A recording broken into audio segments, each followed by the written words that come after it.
educación o catástrofe.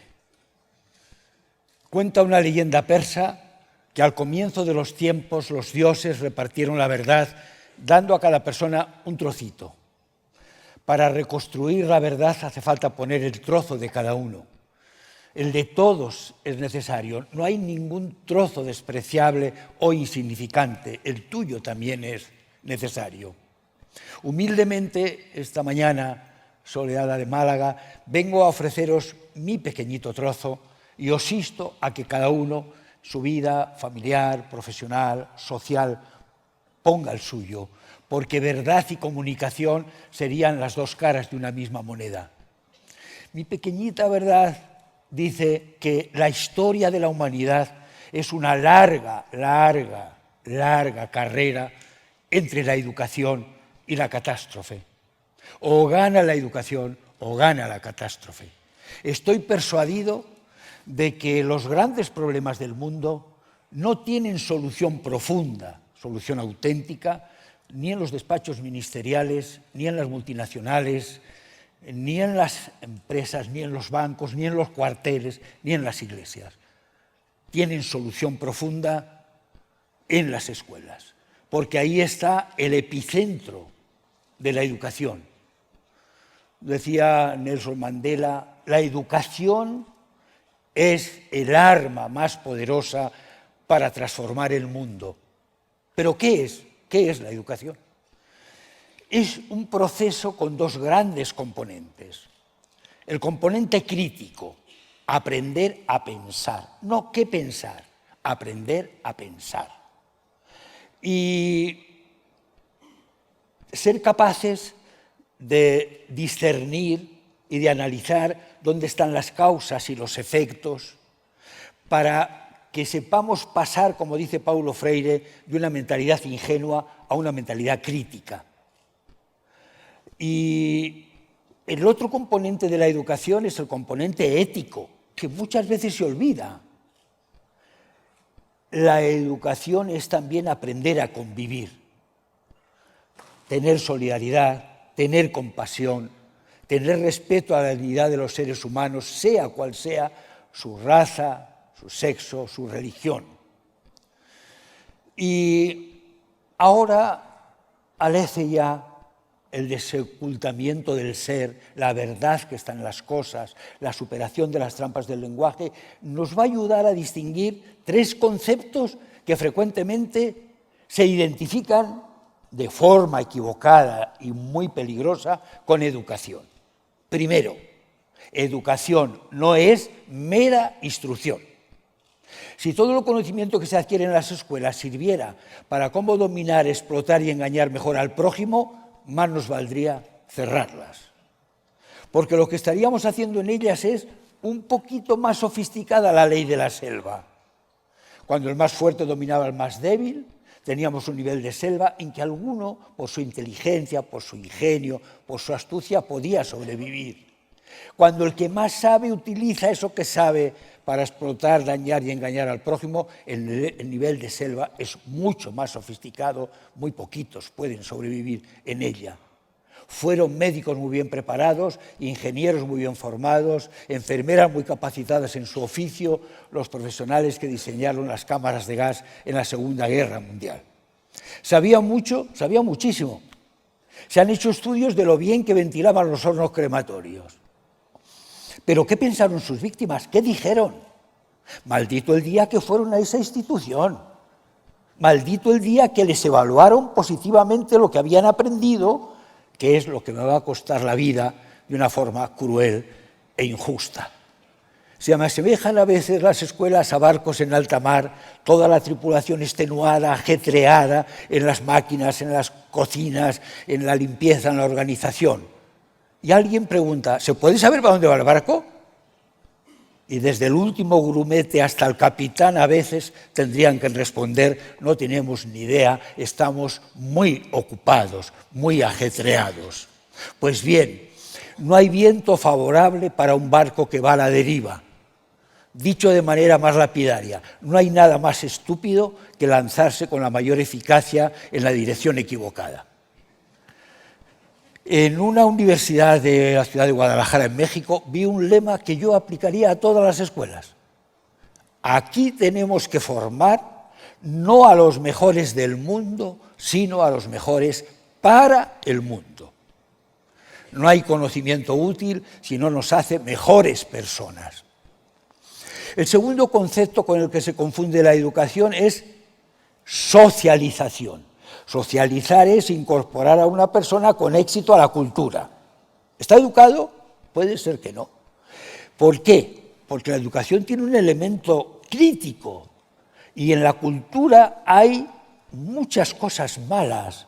Hay sexismo, hay desigualdad, hay opresión, hay pobreza.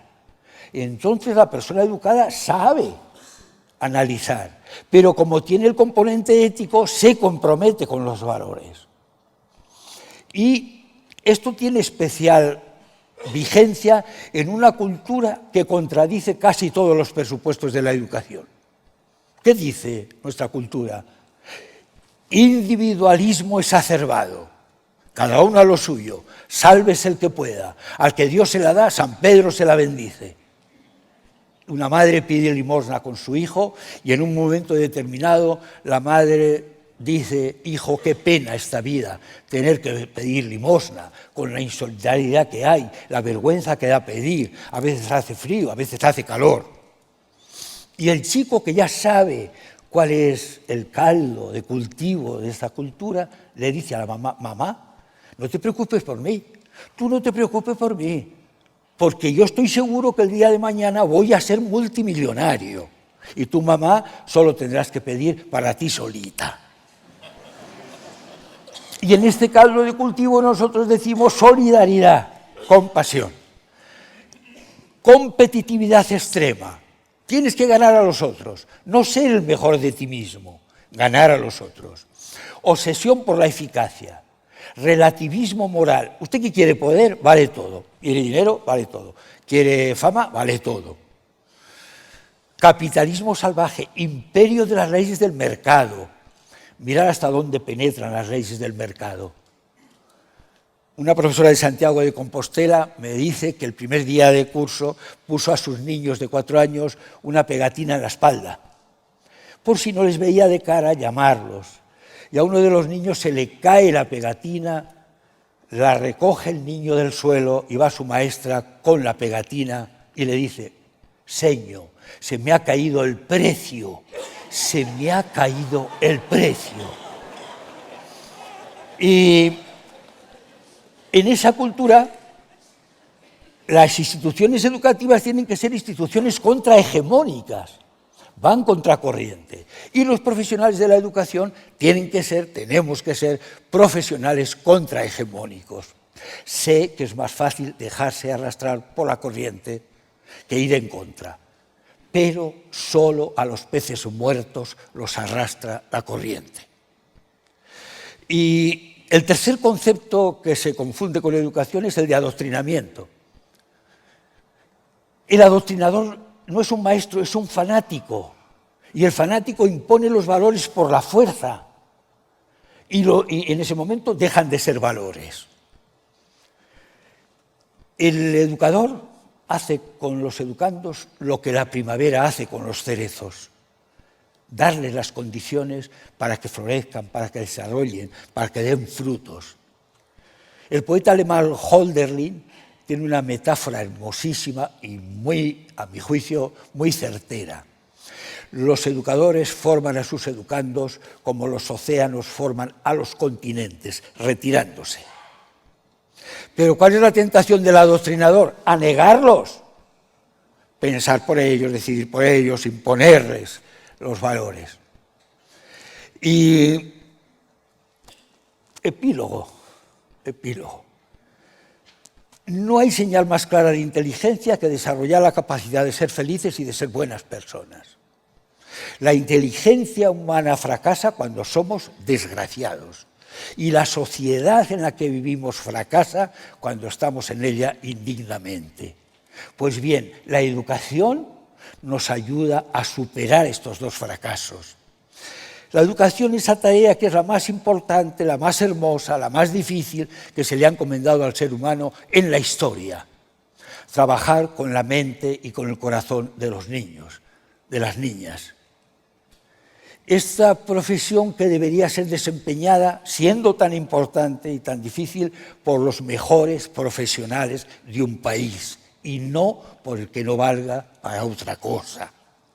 Como dice Bernard Shaw cínicamente, aquí el que sabe hace y el que no sabe enseña.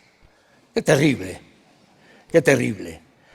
Esta es una profesión, esta es una tarea intrínsecamente optimista, porque parte de este presupuesto. El ser humano puede aprender, el ser humano puede mejorar.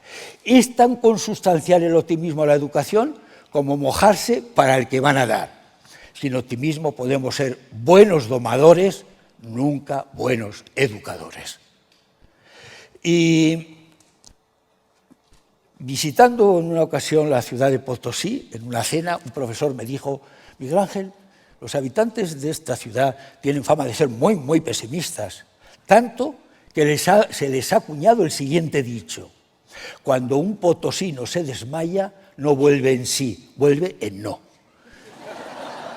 Y algunos mercenarios de la educación lo hacen cada día.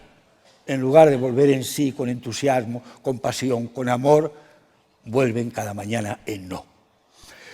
Voy a haceros un regalo para despedirme. Como soy profesor, no es de dinero. Como soy profesor, es de ideas y de sentimientos, de lo que somos un poquito más ricos. Es un cuento. Alguien ha dicho que la distancia más corta entre una persona y la verdad es un cuento. Este se titula La manzana que soñaba con ser una estrella. No estaba nada resignada con su condición. Estaba triste, avergonzada, porque veía que las estrellas tenían luz, ella no. Y cuando el viento soplaba sobre el manzano, la manzana que soñaba con ser una estrella preguntaba al viento si las estrellas estaban fijas o se movían. Y el viento decía: viajan a grandes velocidades, pero qué suerte, qué desgracia la mía, yo sin luz. Y cuando los pájaros se posaban en el manzano durante el día, la manzana que soñaba con ser una estrella preguntaba a los pájaros si las estrellas de día eran retiradas del firmamento y se les colocaba por la noche. No, no. La luz del sol es más fuerte y por eso no se las ve, pero viajan también de día a grandes velocidades. ¡Ay, qué suerte! Y yo, qué desgraciada. Una familia sale al campo, se cobija debajo del manzano por azar y están preparando la comida y en los preparativos alguien choca con el tronco del manzano. La manzana que soñaba con ser una estrella cae al suelo. El niño de la familia que está correteando por allí la ve. Papá, mamá, una manzana madura, ¿la puedo comer? Sí. ¿La puedo partir? Sí. Le dan un cuchillo. Hijo, no te cortes. Y el niño parte la manzana no del rabo al hoyo como solemos hacer. La parte en sentido transversal, como voy a hacer aquí en esta mesa. Y cuando la parte en sentido transversal, el niño admirado dice: papá, mamá, una estrella. Y la estrella que ve el niño, en esa voz le hace descubrir a la manzana que eso que buscaba tan lejos lo tenía en su interior. Esta es la tarea de la educación. Ayudar a descubrir a nuestros alumnos y alumnas, a nuestros hijos e hijas, que esa estrella de la felicidad que buscan a veces tan lejos, en el dinero, en la fama, en el poder, en las cosas, esa estrella de la felicidad, si miran con cuidado, si miran con atención, la encontrarán nítida, perfecta, en su interior, en el fondo de su corazón. Educación o catástrofe. Muchas gracias.